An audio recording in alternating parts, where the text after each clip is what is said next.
Somos o modo que o universo achou para explorar a si mesmo. Somos o modo que as estrelas acharam para serem exploradas. O mesmo pode ser dito sobre as reflexões internas, quando voltamos nossa atenção para dentro e começamos a expor nossa própria mente, descobrindo níveis mais profundos dentro de nós mesmos. Somos universos. Somos os universos começando a investigar suas dimensões internas.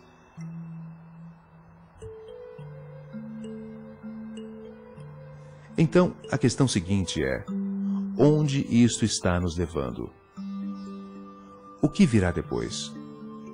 A longo prazo, nos próximos bilhões de anos, provavelmente veremos inúmeras mudanças físicas, como, por exemplo, os nossos cérebros tornando-se ainda maiores. Mas há outras mudanças evolucionárias, mudanças acontecendo mais rapidamente. Uma das tendências dominantes da evolução tem sido a ligação progressiva de unidades menores em unidades maiores e maiores. Isto sugere que o próximo passo poderia ser, de algum modo, o ser humano. De fato, este processo já começou. É o que chamamos de civilização. A organização das ruas deste vilarejo dinamarquês é muito parecida com a que os primeiros organismos multicelulares desenvolveram no oceano.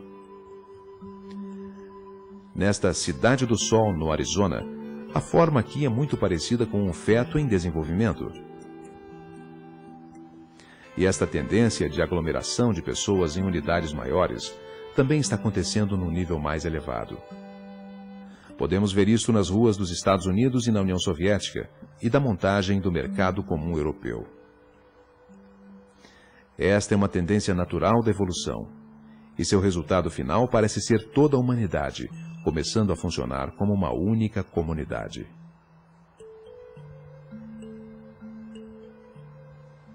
Além desta conexão no nível físico, estamos também começando a nos conectar no nível mais profundo. Como resultado da explosão de informações, das telecomunicações e do nascimento das redes de computadores, estamos começando a trocar informações uns com os outros onde quer que estejamos. Estamos começando a partilhar nosso modo de pensar. Estamos começando a nos conectar mentalmente. Estamos começando a nos conectar mente a mente. E à medida que começamos a entender uns aos outros, uma conexão ainda mais profunda está ocorrendo, uma conexão de alma para alma. Estamos começando a apreciar nossa união central nessa unidade. Assim sendo, a próxima etapa da evolução poderia ser a humanidade começar a se conectar física e mentalmente, começar a trabalhar e funcionar em vários níveis diferentes, como um sistema integrado.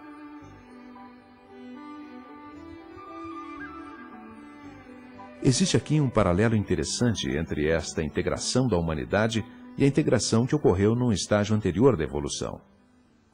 Se voltarmos no tempo e considerarmos o aparecimento da vida a partir da matéria, verificamos que a mais simples bactéria contém vários bilhões de átomos.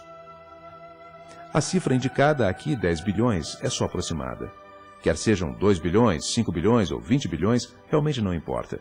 Mas parece necessário juntar aproximadamente este número de átomos para criar a complexidade necessária para que se torne um sistema vivo.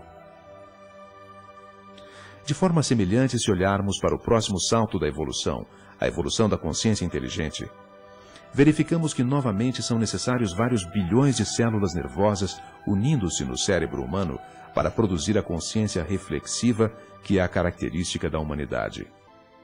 Novamente, esta cifra não reflete a exatidão. Porém, se isto for uma regra geral da evolução, temos a indicação que o próximo estágio, a união da humanidade num sistema integrado, envolveria o trabalho unido de um número semelhante de mentes. Neste caso, de fato, a população já teria alcançado este nível. Podemos então pensar que a humanidade é como um enorme cérebro global, um cérebro em que somos as células, ligados por nossa crescente rede de informações. E existem realmente alguns paralelos interessantes. A maneira como a sociedade está se desenvolvendo e a maneira como o cérebro humano se desenvolve. O principal impulso ao desenvolvimento ocorre principalmente antes do nascimento, entre a 8ª e a 13ª semana após a concepção. Imagine por um momento que você é uma célula nervosa neste cérebro em desenvolvimento. No início, há bastante espaço, mas rapidamente há uma grande explosão populacional de células nervosas.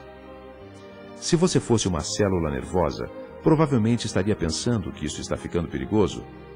Não há bastante oxigênio para todos. Logo estaremos sem sangue. Mas de repente, na 13ª semana, a explosão para. Daí em diante, o desenvolvimento do sistema nervoso concentra-se no crescimento das conexões e complexidades, na união desses bilhões de células nervosas.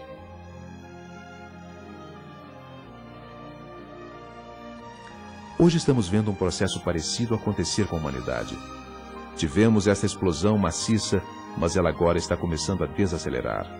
E parece que estamos passando para a próxima fase. A união dos bilhões de células humanas nesse cérebro planetário através do sistema postal, dos telefones, rede de computadores e satélites, estamos aumentando a conectividade e o elo de bilhões de mentes que juntas constituem a humanidade.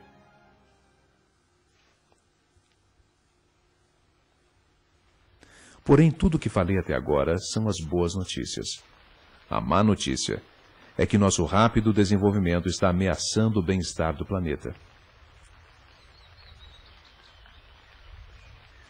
Em alguns aspectos, parece que somos um tipo de câncer planetário. É interessante notar que se tomarmos uma fotografia aérea da cidade e observarmos como a cidade se espalha no ambiente, ela lembra a forma como o câncer cresce no corpo. Isto, por exemplo, pode parecer como Los Angeles vista do ar, mas não é. Na verdade, é um tecido canceroso no corpo humano. Mas olhe com atenção. Repare como está crescendo.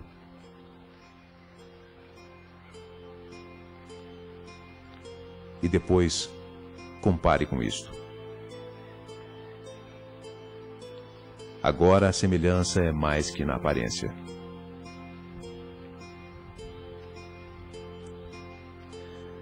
Se nos lembrarmos o que causa a tendência para o câncer em um indivíduo e o que causa uma tendência semelhante na sociedade, veremos que em ambos os casos os princípios são muito parecidos. Vejamos primeiro por que uma célula no corpo se torna cancerosa. No centro de cada célula existem os genes. Eles contêm informações que lhe mantêm funcionando como um único organismo vivo, em vez de uma simples tigela de sopa biológica. Porém, se os genes da célula são perturbados, aquelas células se tornam egoístas e não podem mais suportar o sistema como um todo. Mas, em vez disto, saem fazendo o que bem entendem em detrimento do corpo. Em resumo, elas se tornam um câncer.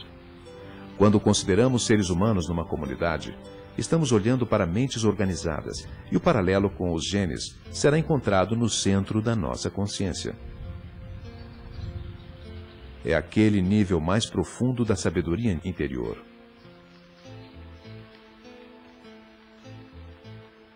Aquela consciência interior, muito mais do que experimentamos, é parte de algo muito maior.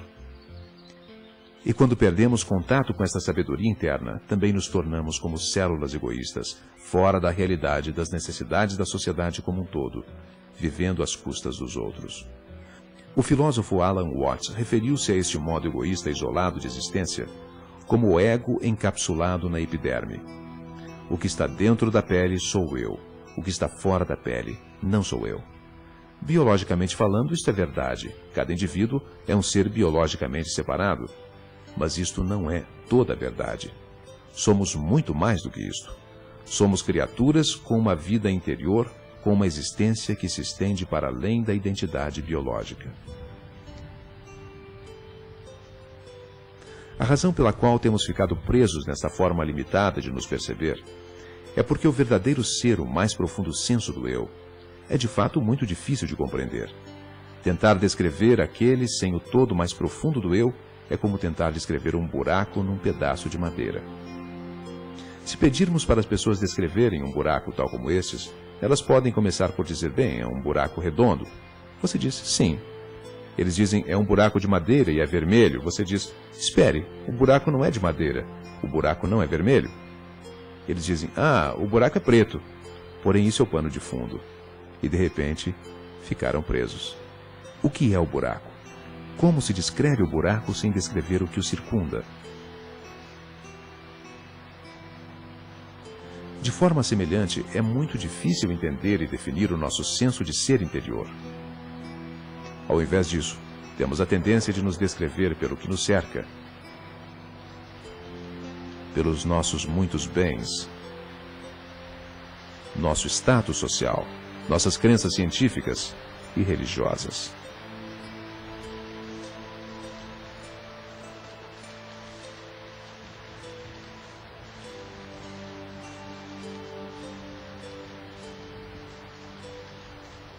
Este senso limitado de identidade pode não parecer muito perigoso, mas há algumas consequências de longo prazo. Ocorre que, da mesma forma como maltratamos e abusamos do meio ambiente, acabamos por ver o mundo separado de nós mesmos. Podemos tomar um cuidado razoável com o que está dentro da nossa pele, mas não nos preocupamos o suficiente com o que está fora da pele. Como Gregory Bateson disse, se isto, significando isto a atitude do contra o mundo, se esta é a estimativa do seu relacionamento com a natureza, e você dispõe de tecnologia avançada, sua chance de sobrevivência seria como uma bola de neve no inferno. Você vai morrer das toxinas dos subprodutos de seu próprio ódio, ou simplesmente da superlotação ou do desgaste das pastagens.